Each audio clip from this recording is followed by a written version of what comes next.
horizon, and it goes across the sky, and at the end of the day it sinks down below another point in the horizon. And then we can't see it anymore. But does that mean the sun doesn't exist? No. The sun is there. It's just outside our particular range of vision. So similarly, spiritual living entities, souls, come into this world at the time of conception, and they exist for some time in this world, and then they pass away from this world. At that time, the material body drops. Does that mean the soul doesn't exist anymore? No. It simply has gone outside our range of perception. It's gone outside the sphere or dimension of time. But beyond time, there's eternity. This is another item to add to our ontology, that there is a dimension called eternity. And in that dimension, everything is spiritual, everything is living, everything is made of pure consciousness.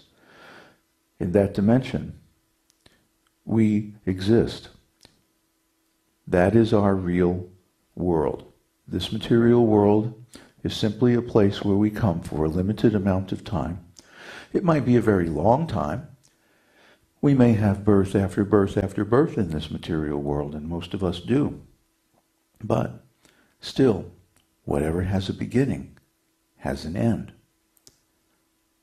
So our sojourn in this material world must come to an end at some point, and when it does, we go back to our home in the spiritual world. That's what self-realization is all about. It is about leaving this temporary material world and going back to our real home in the spiritual world, where we live eternally.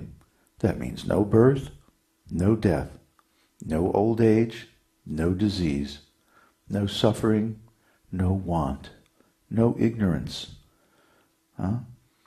It means no foolishness, no stupidity, none of the things that bother us every day in this silly material world. So Krishna is giving the key. He's saying, you think you're this body. You think you are a material entity that's here one day and gone tomorrow. Well, I have news for you. That's not what it's about.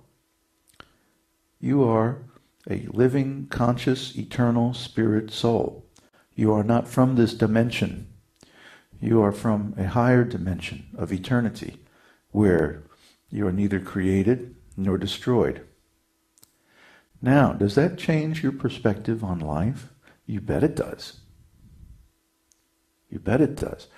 Suppose you're, let's say, visiting a foreign country, and you know that in a few days you're going to get back on a plane and go home. Now, let's say there's a revolution or a war or some other kind of maybe difficult economic conditions in that country. Let's say you're a Peace Corps worker and you go to some poor country and you're involved there helping people, and but you're not stuck there. You know you're going to go home soon. That's our real situation. We are not stuck here, only if we think we are. Let me give a similar example. Let's say someone is saying to you, let me teach you French. And you say, oh no, there's no way I can learn French. Well, if you really believe that, then that's true. There is no way you can learn French. First, you have to believe that you can learn French. Then it's possible for someone to teach you. Okay, so first you have to believe that you are a spirit soul. Then someone can teach you how to be a spirit soul. Because we've forgotten. We all know at some level in our beings, but it's been covered over. Therefore, some process of self-realization is necessary for us to remember. It's that simple. Now, ordinary religion accepts that God and the living entity are spiritual, but they have forgotten the process for actually remembering, uncovering our spiritual existence. So there's just a bunch of prayers and ceremonies and stuff like that.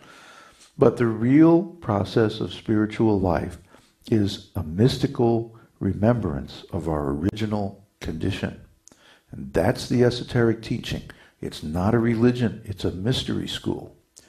The mystery is that we already are spirit souls.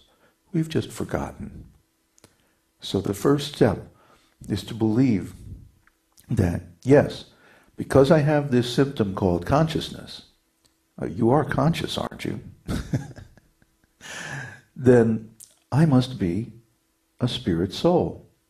Because we cannot observe consciousness in anything but living beings. And living beings all are living because they have the presence of the spirit soul. And the symptom of the spirit soul is consciousness. So if you're conscious, and I hope everybody listening to this is conscious now, we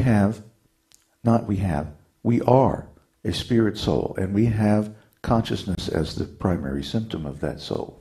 Other symptoms are energy, will, activity, desire, imagination, and so forth. But the actual cause of life is the presence of the spirit soul. So next time we'll continue with more readings from the Gita, and we'll be giving our perspective on that. Thank you for being with us.